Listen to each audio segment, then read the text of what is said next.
بسم اللہ الرحمن الرحیم۔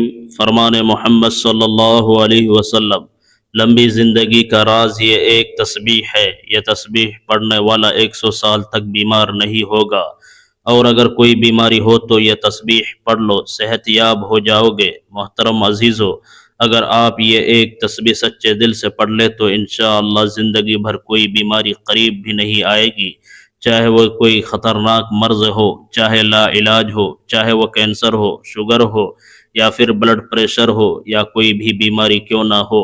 رسول پاک صلی اللہ علیہ وسلم کی بتائی ہوئی اس تسبیح میں اتنی برکت ہے کہ اللہ تعالی کی رحمت سے جسم سے ہر بیماری کو نکال کر انسان کو مکمل تندرست کر دیا جاتا ہے، اور پھر موت تک کوئی بیماری قریب بھی نہیں آتی۔ یہ تسبیح پڑھنے والا 100 سال تک بیمار نہیں ہوگا۔ اگر کوئی بیمار ہو تو یہ تسبیح پڑھ لو، صحت یاب ہو جاؤ گے انشاءاللہ۔ محترم ناظرین، کسی بھی نماز کے بعد صرف ایک تسبیح پڑھ لینا اور اللہ تعالیٰ کی بارگاہ میں یقین کے ساتھ دعا مانگنا، انشاءاللہ آپ کی زندگی میں کوئی بھی سخت سے سخت بیماری ہو وہ بھی ختم ہو جائے گی۔ اس تسبیح کی تاثیر اس قدر زبردست ہے کہ انسان حیران رہ جاتا ہے کہ اتنے چھوٹے الفاظ میں اتنی بڑی تاثیر کیسے ممکن ہے۔ یہ کلمات بہت طاقتور ہے، ان کو اپنی زندگی میں ایک بار ضرور پڑھ لے تاکہ آپ پر اللہ تعالیٰ کی خاص رحمت نازل ہو جائے اور جسم سے ہر قسم کی بیماری کا خاتمہ ہو جائے۔ یہ کلمات انسان کو نہ صرف بیماریوں سے محفوظ رکھتے ہیں بلکہ دل کو سکون عطا کرتے ہیں اور روح کو تازگی بخشتے ہیں۔ ان کلمات کو پڑھنے والا اللہ تعالیٰ کی شفا کا حقدار بن جاتا ہے، اور وہ بیماری جو انسان کو برسوں سے تنگ کر رہی ہوتی ہے وہ چند دنوں میں ختم ہو جاتی ہے۔ محترم ناظرین، جب ہم نبی صلی اللہ علیہ وسلم کے ان اوصاف کو پڑھتے ہیں تو ہمیں اپنی زندگی کا محاسبہ کرنا چاہیے کہ ہم کتنے خود غرض ہو چکے ہیں۔ ہم ذرا سی بات پر لڑ پڑتے ہیں، ذرا سا مال آنے پر فخر میں آ جاتے ہیں، اور جب نعمتیں کم ہو جائے تو شکوے شروع ہو جاتے ہیں۔ لیکن نبی صلی اللہ علیہ وسلم نے تو ساری زندگی ایک معمولی بستر پر گزار دی۔ ایک روایت میں آتا ہے کہ حضرت عمر رضی اللہ عنہ جب نبی صلی اللہ علیہ وسلم کے حجر مبارک میں داخل ہوئے تو آپ صلی اللہ علیہ وسلم ایک کھجور کی چٹائی پر آرام فرما رہے تھے۔ چٹائی کے نشان جسم مبارک پر نمایاں تھا۔ حضرت عمر کی آنکھیں نم ہو گئی۔ عرض کیا، یا رسول اللہ، قیصر و کسریٰ ریشمی بستروں پر ہے اور آپ صلی اللہ علیہ وسلم اس چٹائی پر آرام فرما رہے ہیں۔ آپ صلی اللہ علیہ وسلم نے مسکرا کر فرمایا، عمر، کیا تم یہ نہیں جانتے کہ ان کے لیے دنیا ہو اور تمہارے لیے آخرت؟ یہی وہ سبق ہے جسے ہمیں اپنی زندگی کا حصہ بنانا۔ ہم دنیا کے مال پر نہ اترائے، نہ کسی کو حقیر جانے، نہ کسی سے بے رخی کریں، بلکہ عاجزی اختیار کریں، شکر کریں، قناعت کریں اور محبت بانٹیں۔ محترم ناظرین، اگر نبی صلی اللہ علیہ وسلم بھوکے رہ کر بھی مسکراتے تھے تو ہمیں بھی اپنی چھوٹی چھوٹی محرومیوں پر شکایت نہیں کرنی چاہیے۔ اگر نبی صلی اللہ علیہ وسلم نے کبھی کسی سے بدلہ نہیں لیا تو ہمیں بھی معاف کرنا چاہیے۔ اگر نبی صلی اللہ علیہ وسلم نے سب سے زیادہ دوسروں کی فکر کی تو ہمیں بھی دوسروں کے لیے جینا سیکھنا چاہیے۔ یہی سیرت طیبہ ہے، یہی اصل مقام ہے، یہی اصل عشق ہے کہ ہم نبی صلی اللہ علیہ وسلم کی زندگی کو پڑھے، سمجھے اور اپنائے۔ ارشاد فرمایا، میرا دنیا سے کیا تعلق؟ دنیا میں میری مثال تو اس مسافر جیسی ہے جو تھوڑی دیر کے لیے کسی درخت کے سائے تلے ٹھہرتا ہے، پھر اسے چھوڑ کر اپنا راستہ لیتا ہے۔ اگر ہم رسول اللہ صلی اللہ علیہ وسلم کی حیات طیبہ پر نظر ڈالیں تو معلوم ہوتا ہے کہ آپ کی زندگی ہر پہلو سے سادگی کی تصویر تھی۔ آپ نے نہ صرف اپنی زندگی سادگی سے گزاری بلکہ اپنے صحابہ کی تربیت بھی اسی انداز میں کی کہ دنیا کی بے وقتی کو خوب واضح کیا۔ آئیے دیکھتے ہیں کہ اللہ کے رسول نے صحابہ کرام کی تربیت کیسے فرمائی۔ حضرت جابر رضی اللہ عنہ فرماتے ہیں کہ حضور نبی کریم صلی اللہ علیہ وسلم مدینے سے آتے ہوئے بازار سے گزرے۔ آپ کے ارد گرد بہت سے صحابہ کرام تھے۔ آپ ان کے ہمراہ تشریف لے جا رہے تھے کہ راستے میں ایک بکری کا مرا ہوا بچہ پڑا تھا، اس کے کان چھوٹے تھے۔ آپ نے اس کا کان پکڑ کر فرمایا، ساتھیو، تم میں سے کون ہے جو اسے 1 درہم میں لینے پر راضی ہو؟ صحابہ نے عرض کیا یا رسول اللہ، ایک درم تو بہت بڑی بات ہے، ہم تو ایک پیسے میں بھی لینے کو تیار نہیں، اور اسے لے کر کریں گے کیا؟ اب طے ہوا کہ اچھا کیا تم اسے مفت لینے کے لیے راضی ہو؟ صحابہ نے عرض کیا یا رسول اللہ، اگر یہ زندہ ہوتا تب بھی یہ عیب دار شمار ہوتا، کیونکہ اس کے کان چھوٹے ہیں، اور اب تو یہ مرا ہوا ہے۔ محترم ناظرین، دیکھیے اللہ کے رسول صلی اللہ علیہ وسلم دنیا کی بے ثباتی اور کم حیثیت کو کس انداز میں بیان فرما رہے ہیں۔ آپ نے ارشاد فرمایا، اللہ کی قسم، اللہ تعالیٰ کے نزدیک دنیا اس مردار سے بھی کم حیثیت رکھتی ہے۔ پھر ایک اور موقع پر دنیا کی حقیقت ان الفاظ میں بیان فرمائی، اگر دنیا اللہ کے نزدیک مچھر کے پر کے برابر حیثیت رکھتی ہوتی تو وہ کسی کافر کو اس میں پانی کا ایک گھونٹ بھی نہ دیتا۔ اللہ تعالیٰ کی نعمتیں بے شمار اور لاتعداد ہے، جنہیں کوئی گن نہیں سکتا اور نہ کوئی ان کا احاطہ کر سکتا ہے۔ پیدائش سے موت تک انسان اللہ کی دی ہوئی نعمتوں کو استعمال کرتا ہے، اور اللہ کی نعمتوں میں بچپن اور جوانی بڑھاپا گزارتا ہے۔ سب سے پہلی نعمت انسان کی صورت میں ملتی ہے، جو کہ اشرف المخلوقات ہے۔ پھر اعضاء کی سلامتی، قوت گویائی، قوت شنوائی، غرض تمام اعضاء اللہ کی طرف سے عطا شدہ نعمت کی صورت میں ہمیں ملتے ہیں۔ پھر انسان کو اس محدود زندگی میں لاتعداد اور بے شمار اللہ کی نعمتوں سے واسطہ پڑتا ہے، جسے اگر کوئی انسان شمار کرنا چاہے تو شمار نہیں کر سکتا۔ محترم ناظرین، چنانچہ قرآن کریم میں ارشاد باری تعالیٰ ہے، اور اگر تم اللہ کے نعمتوں کو شمار کرنا چاہو تو انہیں پورا شمار نہ کر سکو گے، بے شک اللہ بڑا بخشنے والا نہایت مہربان ہے۔ اللہ تعالیٰ کی انہی عطا کردہ نعمتوں میں سے ایک نعمت صحت کی نعمت ہے کہ صحت کی حالت میں انسان تمام دینی اور دنیاوی کام سر انجام دے سکتا ہے۔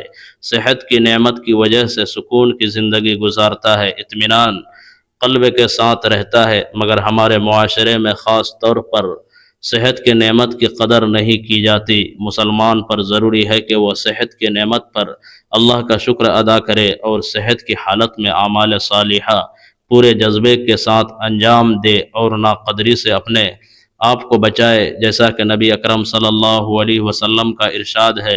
عبداللہ بن عباس رضی اللہ عنہ کہتے ہیں کہ نبی کریم صلی اللہ علیہ وسلم نے ارشاد فرمایا، دو نعمتیں ہیں جن میں اکثر لوگ خسارے اور گھاٹے میں ہے، صحت اور فراغت۔ اس حدیث مبارکہ میں نبی اکرم صلی اللہ علیہ وسلم نے جن دو نعمتوں کے بارے میں ارشاد فرمایا کہ اکثر لوگ ان دو نعمتوں کی ناقدری کرتے ہیں، وہ صحت کی نعمت ہے اور فرصت کی نعمت ہیں۔ جیسا کہ عام طور پر دیکھا گیا ہے کہ اکثر لوگ فرصت کے اوقات فضولیات اور لغویات میں ضائع کر دیتے ہیں، اور فرصت کے اوقات میں اپنے آپ کو ایسے کاموں میں مشغول رکھتے ہیں کہ جن کاموں میں نہ دنیا کا کوئی خاص فائدہ حاصل کر سکتے ہیں اور نہ آخرت کا کوئی فائدہ حاصل کر سکتے ہیں۔ حدیث میں ہے کہ کوئی دن ایسا نہیں کہ جب وہ طلوع ہوتا ہو مگر یہ کہ وہ پکار پکار کر کہتا ہے، اے آدم کے بیٹے، میں ایک نپید مخلوق ہوں، میں تیرے عمل پر شاہد ہوں، مجھ سے کچھ حاصل کرنا ہو تو کر لے، میں قیامت تک لوٹ کر نہیں آؤں گا۔ دوسری حدیث میں حضور اکرم صلی اللہ علیہ وسلم کا ارشاد ہے، آدمی کے اسلام کی خوبی یہ ہے لا یعنی کو چھوڑ دے۔ دوسری چیز جس کے بارے میں نبی کریم صلی اللہ علیہ وسلم نے ارشاد فرمایا ہے کہ اس کی اکثر لوگ ناقدری کرتے ہیں، وہ صحت کی نعمت ہے، جس کی ناقدری اس طرح ہوتی ہے کہ صحت کے زمانے میں اگر آدمی کوشش کرے تو وہ اللہ تبارک و تعالیٰ کی خوب عبادت کر سکتا ہے، ذکر و اذکار کر سکتا ہے، تسبیحات کر سکتا ہے، اور قرآن کریم کی تلاوت کر سکتا ہے، اور اعمال صالحہ میں اور نیک کاموں میں اور عبادات میں خوب مجاہدہ کر سکتا ہے۔ مگر اکثر ایسا ہوتا ہے کہ انسان صحت کی حالت میں نیک اعمال کو فراموش کر دیتا ہے اور لاپرواہی کے ساتھ صحت کی نعمت کی ناقدری کر دیتا ہے۔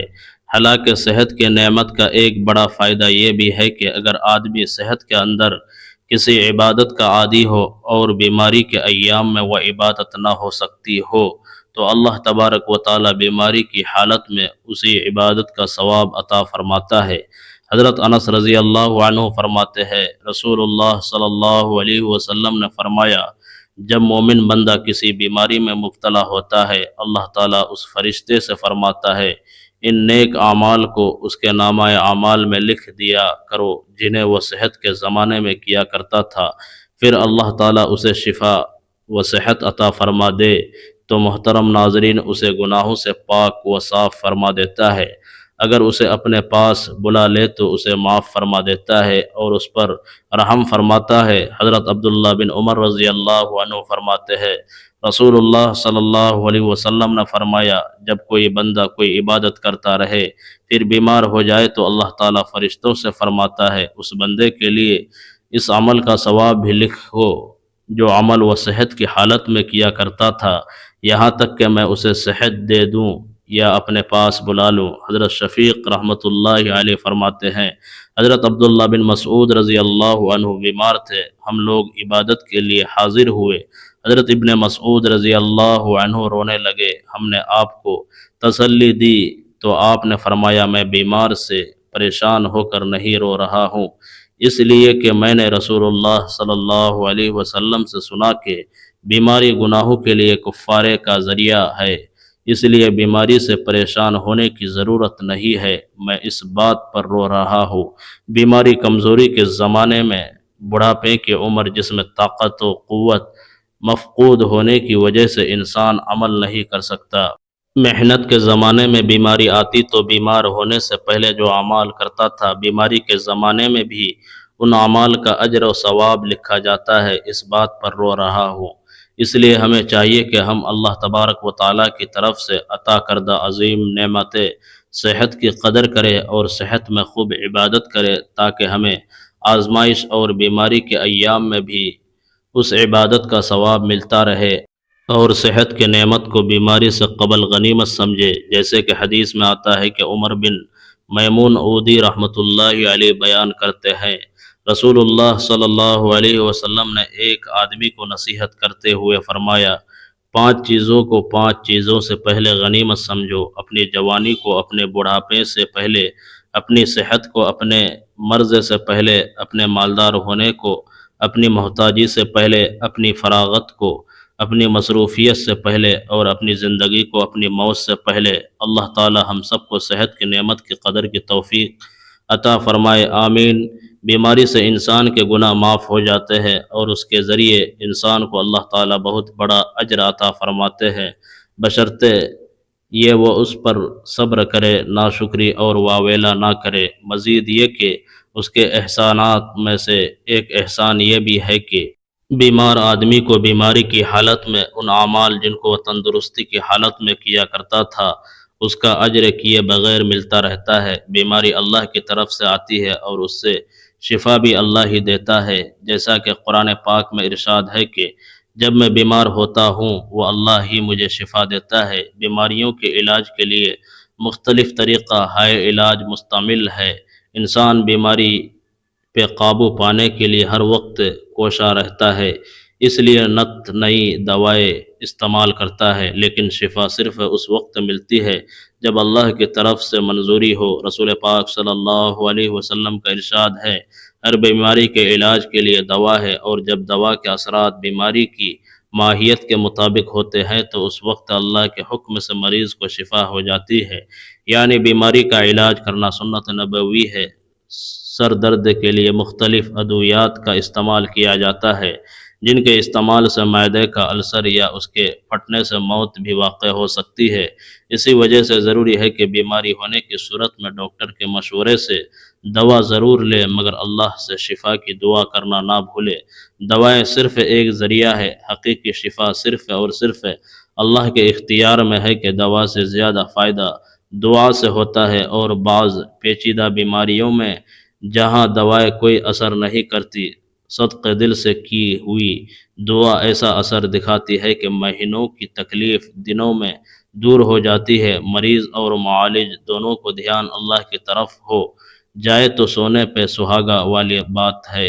دوا لینے سے پہلے مریض یہ خیال کرے کہ دوا صرف ضرورت کے درجے میں اور سنت نبوی سمجھ کر لے رہا ہوں، لیکن شفا صرف اور صرف اللہ کے اختیار میں ہے، اللہ تعالیٰ ضرور مہربانی فرمائیں گے اور بیماری سے اس کی رحمت کے باعث نجات ملیں گی۔ محترم ناظرین، رسول پاک صلی اللہ علیہ وسلم کا ارشاد ہے کہ صدقہ بلا کو ٹالتا ہے۔ بیماری ایک بلا کی صورت میں نازل ہوتی ہے اور اس بلا کو ٹالنے کے لیے علاج کی صورت میں مختلف ہیلے بہانے کیے جاتے ہیں۔ علاج کرنا اور صحیح طریقے سے علاج کرنا سنت نبوی صلی اللہ علیہ وسلم ہے، کیونکہ رسول اللہ صلی اللہ علیہ وسلم نے ارشاد فرمایا کہ ہر بیماری کا علاج موجود ہے۔ علاج کے ساتھ ساتھ یہ بھی ضروری ہے کہ مکمل شفا کے لیے اللہ تعالیٰ کے حضور جھک کر عاجزی سے دعا کی جائے، اس کی رحمت طلب کی جائے اور بیماری سے نجات کی التجا کی جائے۔ صدقہ واقعی بلاؤں کو ٹالتا ہے اور آدمی کو ناگہانی حادثات، تکالیف اور بیماریوں سے نجات دلاتا ہے۔ روزانہ صدقے کی عادت ڈالے، چاہے 1 روپے ہی کیوں نہ ہو۔ بیماری اور حادثات سے بچنے کا یہ آزمودہ نسخہ ہے۔ روزانہ صدقے کی بدولت اللہ تعالیٰ کی رحمت متوجہ رہتی ہے اور اس کی وجہ سے آدمی محفوظ رہتا ہے۔ محترم ناظرین، جان لیجئے یہ کلمات بہت بابرکت ہے، بالکل اسی طرح جیسے یہ دن برکت والے ہیں اور رحمت والے ہیں۔ اللہ پاک نے ان کلمات میں بہت زیادہ شفا رکھی ہے۔ جو بھی شخص کسی ایسی بیماری میں مبتلا ہو جس کا وہ بار بار علاج کروا کر تھک چکا ہو اور اب بھی اسے شفا نہ مل رہی ہو، وہ ان کلمات کو ضرور اپنائے۔ انشاءاللہ اللہ پاک اسے ہر بیماری سے نجات عطا فرمائے گا۔ اول و آخر 3 مرتبہ درود پاک پڑھنا ہے۔ 1 مرتبہ درود پاک ثواب کی نیت سے میرے ساتھ بھی پڑھیے۔ اللہم صلی علی محمد وعلی آل محمد کما صلیت علی ابراہیم وعلی آل ابراہیم انک حمید مجید۔ اللہم بارک علی محمد وعلی آل محمد کما بارکت علی ابراہیم وعلی آل ابراہیم انک حمید مجید۔ اور اس کے بعد تعوذ اور تسمیہ یعنی اعوذ باللہ من الشیطان الرجیم بسم اللہ الرحمن الرحیم بھی پڑھ لینا ہے۔ اس کے بعد لا الہ الا انت سبحانک انی کنت من الظالمین، لا الہ الا انت سبحانک انی کنت من الظالمین، اس کی 1 تسبیح کرنی ہے۔ اس کے بعد پہلا کلمہ لا الہ الا اللہ محمد الرسول اللہ، اس کی بھی 1 تسبیح پڑھنی ہے۔ جب یہ تسبیح مکمل ہو جائے تو آخر میں دوبارہ اتنی ہی مرتبہ درود پاک پڑھ لینا ہے جتنی بار آپ نے ابتدا میں پڑھا تھا۔ محترم عزیزو، یہ بھی سخت سے سخت بیماری ہو، لا علاج مسئلہ ہو، کوئی ایسی پریشانی ہو جو حل ہونے کا نام نہ لے رہی ہو، تو یہ عمل ضرور کرے۔ انشاءاللہ اللہ پاک آپ کو ان کلمات کی برکت سے فوری شفا عطا فرمائے گا اور آپ کے دل کو سکون ملے گا۔ انشاءاللہ اس عمل کی برکت سے آپ شفا یاب ہو جائیں گے۔ ناظرین اللہ والو، آج کا یہ وظیفہ اور عمل آپ کو بتایا گیا ہے، یہ صرف بیماریوں سے شفا کے لیے نہیں بلکہ زندگی کے ہر پہلو میں اللہ پاک کے خاص انعامات کو حاصل کرنے کا ایک ذریعہ ہے۔ یہ وہ طاقتور کلمات ہیں جن میں اللہ پاک نے جسمانی بیماریوں کے ساتھ ساتھ روحانی بے چینی کے لیے بھی شفا رکھی ہے۔ ان کلمات کو جو شخص دل سے پڑھے گا، اللہ پاک اس کے دل کو سکون عطا فرمائیں گے اور اس کے جسم کو ہر قسم کی تکلیف سے محفوظ رکھیں گے۔ یہ عمل نہ صرف عام بخار، درد اور جسم کی کمزوری، بلڈ پریشر، شوگر جیسے امراض میں مفید ہے، بلکہ جن بیماریوں کو ڈاکٹر لا علاج کہہ دے، جیسے کہ کینسر، دل کی تکلیف، گردوں کی خرابی، سانس کی بیماری یا دمے کی شکایت، ان سب کے لیے بھی یہ عمل عرش الہی سے شفا بن جاتا ہے۔ اللہ پاک کے فضل سے یہ کلمات پڑھنے والے کو ایسی طاقت ملتی ہے کہ وہ بیماریوں کا مقابلہ صبر اور حوصلے سے کرتا ہے اور اللہ پاک جلد شفا یاب فرما دیتا ہے۔ یہ عمل صرف بیماریوں تک محدود نہیں بلکہ اس کی برکت سے رزق میں کشادگی آتی ہے۔ جو لوگ قرضوں میں ڈوبے ہوتے ہیں، جو رزق کی تنگی کا شکار ہوتے ہیں، جو چاہتے ہیں کہ ان کے گھر میں خیر و برکت ہو، تو وہ اس عمل کو اپنی زندگی کا حصہ بنا لے۔ انشاءاللہ گھر میں خوشحالی آ جائے گی، میاں بیوی میں محبت پیدا ہوگی، اولاد فرما بردار بن جائیں گی اور گھر جنت کا نمونہ بن جائے گا۔ جو شخص یہ کلمات پڑھے گا اس کے رزق کے دروازے کھلیں گے، کاروبار میں ترقی ہوگی، بے برکتی ختم ہوگی اور دل کو روحانی سکون حاصل ہوگا جو مال و دولت سے نہیں ملتا۔ ان کلمات کو پڑھنے سے دل مضبوط ہوتا ہے اور ہر قسم کے وسوسوں، خوف اور فکری بیماریوں سے نجات ملتی ہے۔ اب ہم دعا کرتے ہیں کہ اللہ پاک جو بھی یہ کلمات پڑھے اسے شفا عطا فرما، اس کے رزق میں برکت دے، اس کے دل کو سکون دے، اس کے گھر کو جنت بنا دے، اور اس کی اولاد کو اس کے لیے صدقہ جاریہ بنا۔ یا اللہ ہمارے گناہوں کو معاف فرما، اور ہمیں ان کلمات کی برکت سے دنیا و آخرت میں کامیابی عطا فرما۔ محترم عزیزو، آپ سے گزارش ہے کہ اللہ رب العزت کے 99 بابرکت ناموں میں سے ایک نام حصول برکت اور ثواب کے لیے کمنٹس میں تحریر فرما دے۔ اللہ رب العزت ہم سب کا حامی و ناصر ہو، آمین۔